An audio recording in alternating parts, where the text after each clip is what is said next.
메타버스의 시대 이시한 프로 지식탐험가 연세대학교에서 학사 및 석사 학위를 받고 박사 과정을 수료했다. 한양대 초청교수, 전주 객원교수를 거쳐 현재 성신여자대학교에서 겸임교수로 재직하고 있다.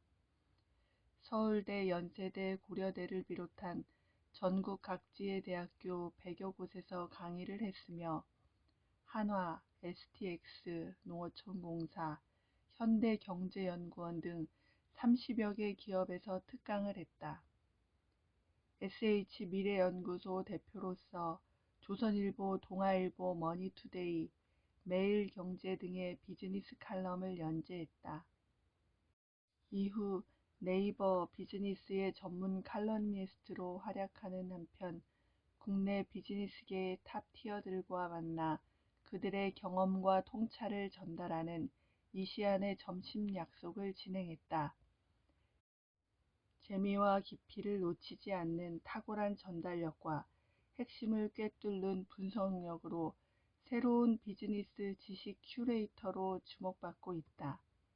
한국 맨사 회원으로 TVN 문제적 남자의 기획에 참여하고 고정 출연했으며 EBS 최종 면접, KBS 라디오 김난도의 트렌드 플러스, 김태훈의 프리웨이 등 여러 방송 프로그램에서 코너 진행을 맡았다.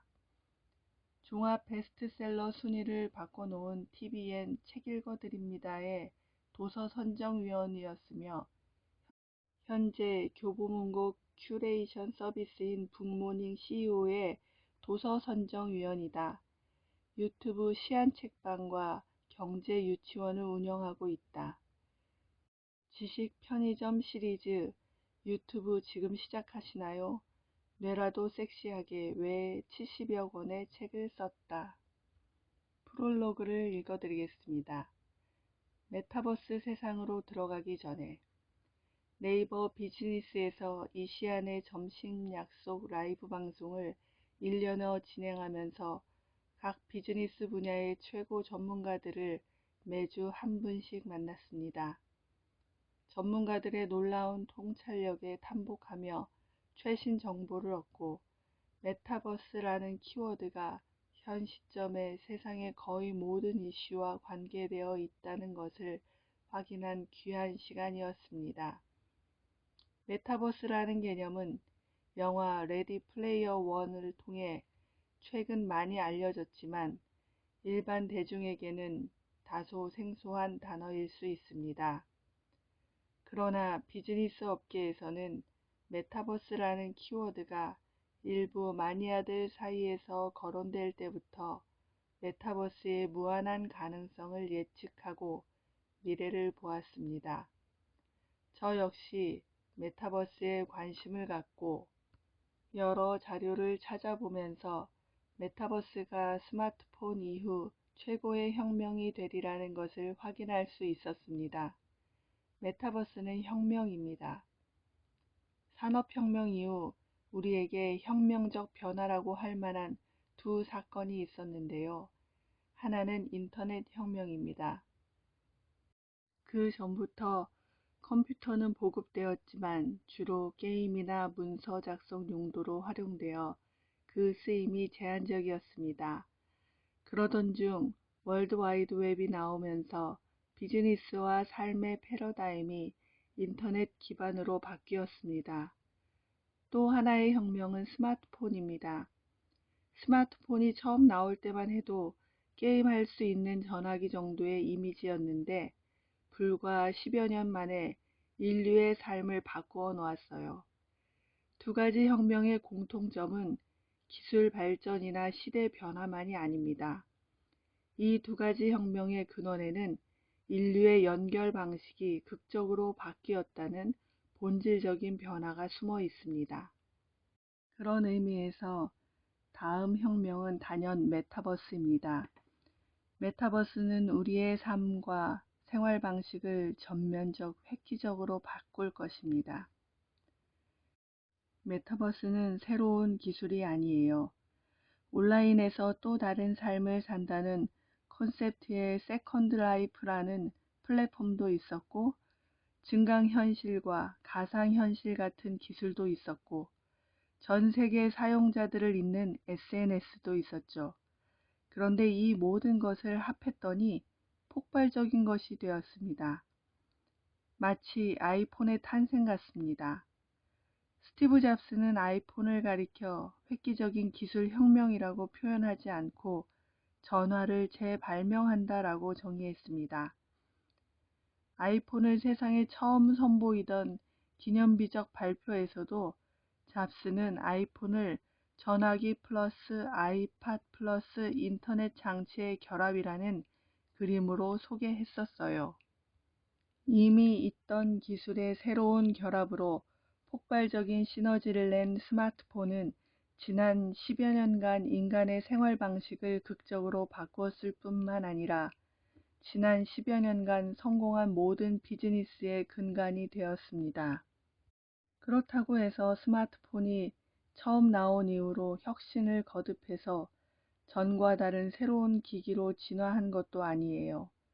속도가 빨라지고 디자인이 세련되어지고 무엇보다 카메라의 성능이 비약적으로 좋아졌지만 10여 년 전에 나온 아이폰의 구성이나 설계에서 크게 벗어나지 않았습니다. 지난 10여 년간 스마트폰이 바꾼 것은 세상입니다.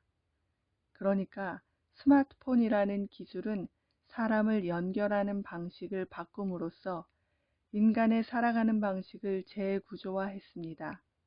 그것이 스마트폰이 일구어낸 지난 10여 년간의 변혁의 핵심입니다. 이를 방증하듯 스마트폰 혁명 이후 가장 관심을 끈 것은 기술이 아니라 인문학이었어요. 그래서 인문학 열풍이 불었죠. 스마트폰의 핵심은 기술이 아닌 사람이고 사람과 사람의 연결이기 때문입니다. 메타버스를 기술적으로 혹은 비즈니스적으로만 접근하려는 경향이 있습니다. 하지만 메타버스의 폭발력은 스마트폰 이후로 고정된 인간 간의 연결 방식을 또 한 번 획기적으로 바꾸는 데 있어요.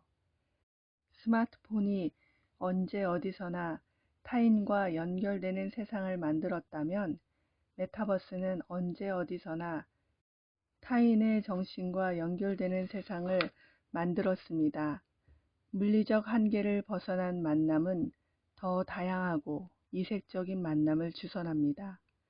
메타버스는 사람들 사이의 연결 방식을 바꾸면서 사람의 존재 형태도 바꾸었습니다. 육체 대 육체의 만남이라는 인간관계의 기본 전제에서 육체를 분리해내고 한 사람의 정신과 다른 사람의 정신의 만남으로 바꾼 거지요. 이 역시 만남의 고정관념을 깨는 사고의 혁명적인 전환입니다.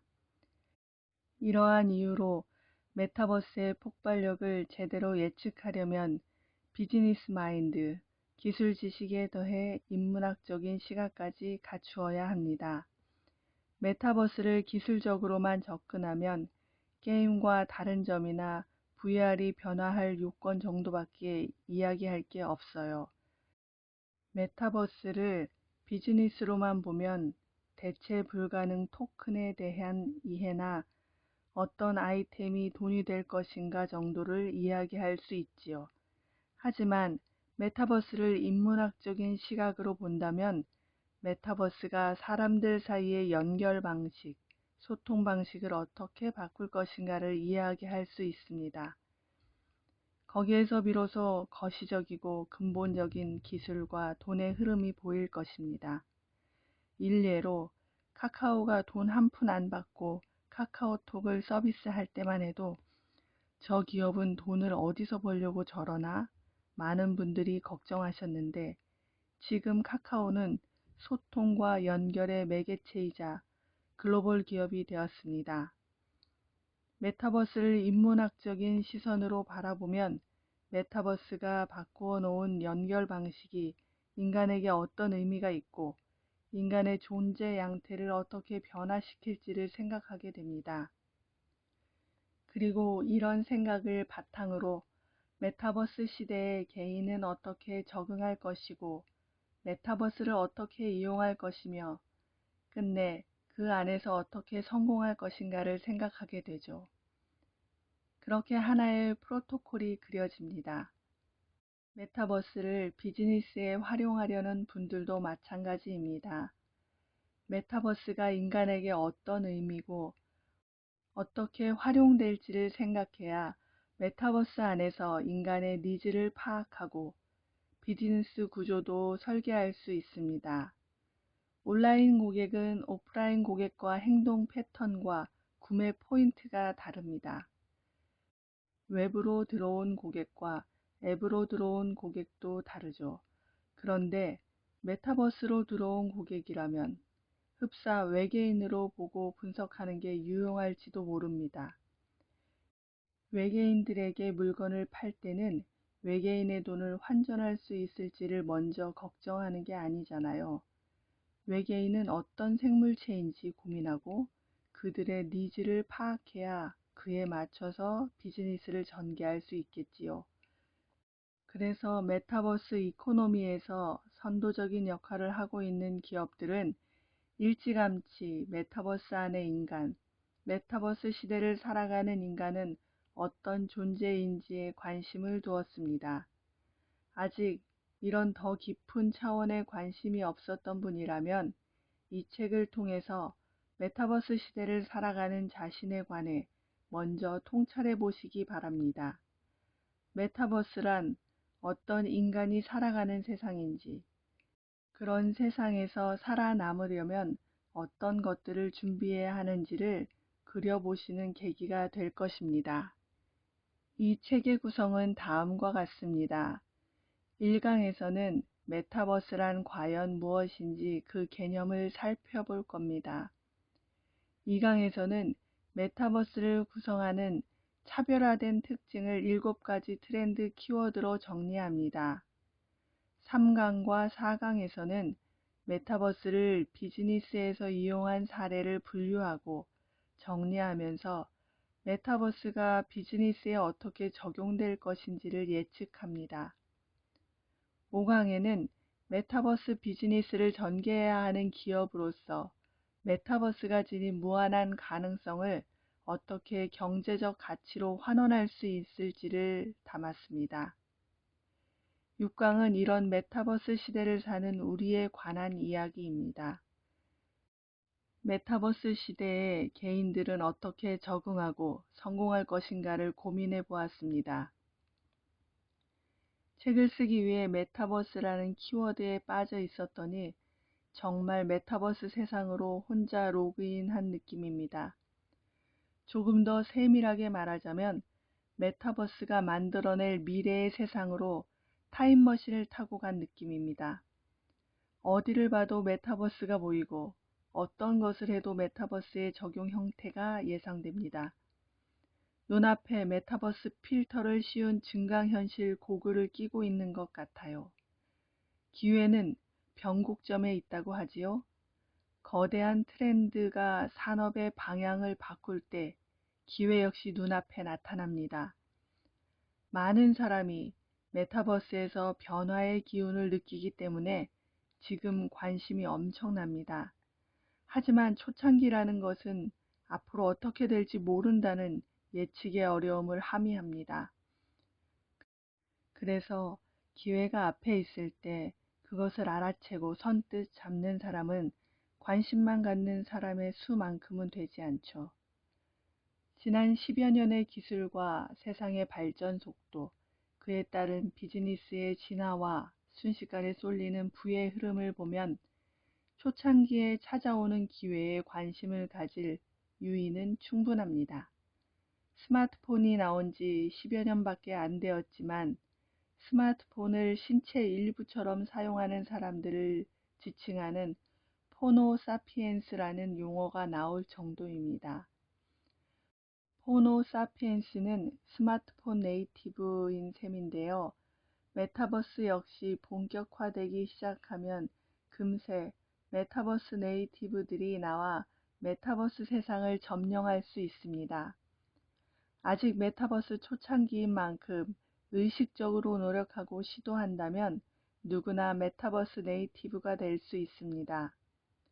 메타버스를 개척하고 선도하는 네이티브가 된다는 것은 메타버스 시대의 여러분의 비즈니스의 성공 가능성을 높인다는 뜻으로 이해할 수 있습니다.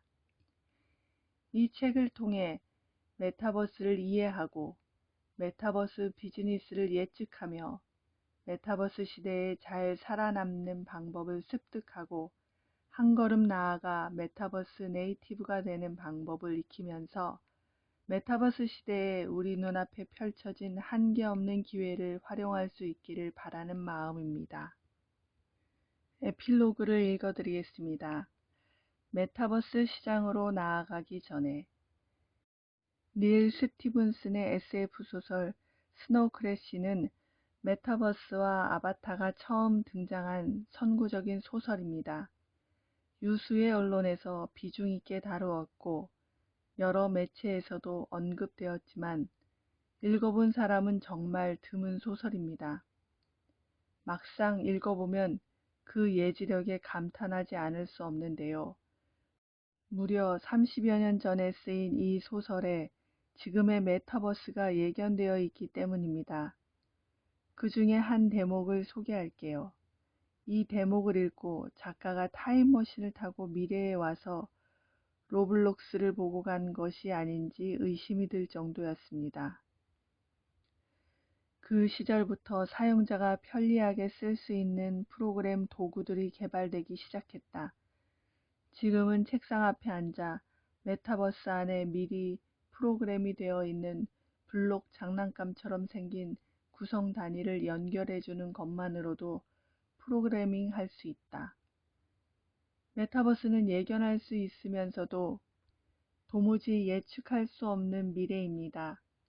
메타버스는 큰 방향성의 차원에서 예견할 수 있습니다. 공간을 초월한 만남과 연결, 상호작용을 통해 현실과는 다른 사회적 관계, 경제적 기회를 얻는다는 것은 이미 정해진 미래라고 할 수 있습니다. 30여 년 전 한 소설가가 예측할 수 있을 정도로 말이지요. 큰 방향성이 정해지면 필수적으로 따라오는 중간 단계들을 충분히 예측할 수 있습니다. 하지만 큰 방향이 정해졌다고 해서 그 과정이 선명한 것은 아닙니다. 세부적인 과정이 어떻게 펼쳐질지 누구도 모릅니다. SNS의 한 획을 그은 페이스북이 적극적으로 메타버스에 뛰어들겠다고 밝혔지만 과연 5년 후 페이스북은 메타버스에서 지금의 위상을 유지할 수 있을까요? 그럴 수도 있고 아닐 수도 있습니다. 서울의 어느 대학교 기숙사에서 시작된 메타버스 팀이 메타버스 세상을 장악하고 있을지 모르니까요. 페이스북이 그랬던 것처럼 말이지요. 그만큼 메타버스는 공간, 시간, 기술, 비용의 모든 측면에서 열린 기회를 제공합니다. 산업사회 이후에 등장한 인터넷은 사람들 사이의 연결 방식을 바꿈으로써 혁명적인 변화를 일으켰습니다. 혁명적 변화는 약 100에서 200년 동안 일어났습니다. 후속 주자로 등장한 모바일 인터넷은 사람들 사이의 연결 방식을 약간 변화시켰어요. 인터넷의 업그레이드 버전에 가까웠죠. 모바일 인터넷이 연결 방식을 변화시키는데 약 30년이 걸렸습니다. 메타버스는 사람들을 연결하는 방식의 패러다임을 변화시킬 것입니다. 그것은 연결 방식의 판을 바꾸는 거대한 변화입니다.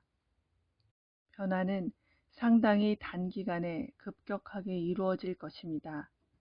연습생의 서름을 노래하던 방탄소년단이 세계적인 아티스트가 되기까지 걸린 시간은 10년이 채 안 됩니다. 사실 글로벌 성과는 5 내지 6년 만에 이룬 것이지요. 세계적인 엔터테인먼트 회사로 성장한 방탄소년단의 소속사 하이브는 10년 전만 해도 한국에서도 큰 기획사 소리를 듣지 못했고요. 지금 우리 사회의 인프라는 과거 산업사회처럼 성공의 조건으로 큰 비용과 오랜 시간을 필수적으로 요구하지 않습니다. 중요한 것은 해보는 것입니다. 무언가 해보고 반응을 보고 그에 따라 수정하거나 접는 과정을 다양하게 체득하는 것이 성공의 조건이 됩니다. 그러다 보면 수많은 시도가 짧은 시간 안에 있을 수 있고 그에 따른 실패도 무수할 것입니다. 반면 성공은 실패의 수에 비해 적을 것입니다. 하지만 이 실패의 여파가 크지는 않습니다. 어차피 엄청난 비용과 무수한 시간이 들어간 것은 아니거든요. 이제 항해에 나설 시간입니다. 대항해 시대에 항해에 나서지 못한 나라는 유럽의 2등 국가로 전락했습니다. 멀리 갈 것도 없이 암호화폐, 부동산, 주식시장에서 기회를 잡지 못했던 사람은 지금도 그때가 기회였는데 하고 안타까워하고 있거든요. 그때 나서지 못했던 것은 100% 온전한 기회로 보이지 않았기 때문이죠. 모두가 기회라고 말하는 그때도 안 될 만한 이유는 언제나 존재했고 막막한 두려움과 변화에 대응하기 어렵게 만드는 게으름이 무언가를 시도하지 못하게 막아선 것입니다. 메타버스는 100%의 기회입니다. 치열하게 연구하고 방대한 정보를 가졌으며 무엇보다 자본력이 풍부한 글로벌 기업이 모두 메타버스를 말하고 있습니다. 그들의 자본도 메타버스로 흘러가고 있지요. 약간의 노력과 정보만으로 무언가를 시도해볼 여지는 충분합니다. 지금 열리고 있는 시장이고 혁명의 시작점에 있는 기회입니다. 10년 후에 그때 그랬어야 했는데 라고 여전히 후회하고 있을 것인가, 아니면 그때 그러기를 잘했다 라고 후회 없는 삶을 살고 있을 것인가는 오늘 우리가 무엇을 할 것인가에 달려 있습니다. 11년 만에 열린 새로운 비즈니스의 기회를 꼭 잡으시기 바랍니다. 메타버스 시대 성공적인 항해의 조건. 메타버스라는 가상세계가 열리고 있습니다. 저는 지금이 21세기에 다시 한번 열리고 있는 대항해 시대라는 느낌이 들어요. 대항해 시대는 15세기 초반부터 18세기 중반 정도까지 유럽의 배들이 세계 각지를 돌아다니며 항로를 개척하고 탐험과 무역을 하던 시기를 말합니다. 대항해 시대는 포르투갈과 스페인이 주도했죠. 이들이 바다로 나간 이유는 유럽에는 프랑스와 영국이라는 절대 강자들이 땅을 다 차지하고 아시아 쪽으로는 터키가 자리 잡고 있어 더 늘릴 땅이 없었기 때문입니다. 땅이 없다는 것은 신규로 개척할 시장이 없다는 말과 같죠. 하지만 새로운 귀족이 된 스페인과 포르투갈의 지배층은 땅과 시장을, 궁극적으로는 더 많은 돈과 명예를 가지고 싶었어요. 때마침 기술이 발달하고 더불어 항해술이 발달해 원거리 항해가 가능해지자 스페인과 포르투갈의 지배층은 모험가들에게 돈과 배를 지원해주며 새로운 땅을 찾아서 깃발을 꽂고 오라고 후원을 했어요. 그때 상황이 지금의 메타버스 이슈와 비슷하다고 봅니다. 지구상에 새로운 공간이 필요하고 가상 공간을 개척할 만큼 기술이 발달해 있지요. 무엇보다 국가라는 절대 강자에 밀려 기업은 이 가상 공간을 가지려 합니다. 대항해 시대의 물리적 공간 확장 가능성과 가상 공간의 확장 가능성은 차원이 다르다고 생각할 독자분들이 있을지 모릅니다. 당시 사람들은 유럽의 끝은 낭떠러지라서 바다 끝에 가봤자 아무것도 없을 거라고 믿었습니다. 몇몇 호기심 왕성한 모험가들만이 이런 편견에 휘둘리지 않고 자기만의 신념을 가지고 항해에 나선 거지요. 가상세계의 무언가를 구축하고 생활한다는 것은 터무니없다는 사람들의 시각이나 유럽 밖의 세계를 상상조차 못하는 중세 사람들의 시각이나 크게 다르지 않습니다. 변혁의 시대에는 기회가 있지요. 대항해 시대에 그 기회를 잡은 사람들은 시대 변화를 잘 알아채고 바뀌는 시대에도 잘 맞는 사람들이었습니다. 이런 역사적 경험이 있으므로 우리는 앞으로 펼쳐질 메타버스 시대가 개인에게는 기회가 될 수도 재앙이 될 수 있다는 것을 압니다. 시대에 맞으면 시대의 인재가 되겠지만 시대에 맞지 않으면 시대에 뒤처진 사람이 될 것입니다. 시대가 바뀐 후에는 그 시대에 딱 맞는 네이티브들이 태어납니다.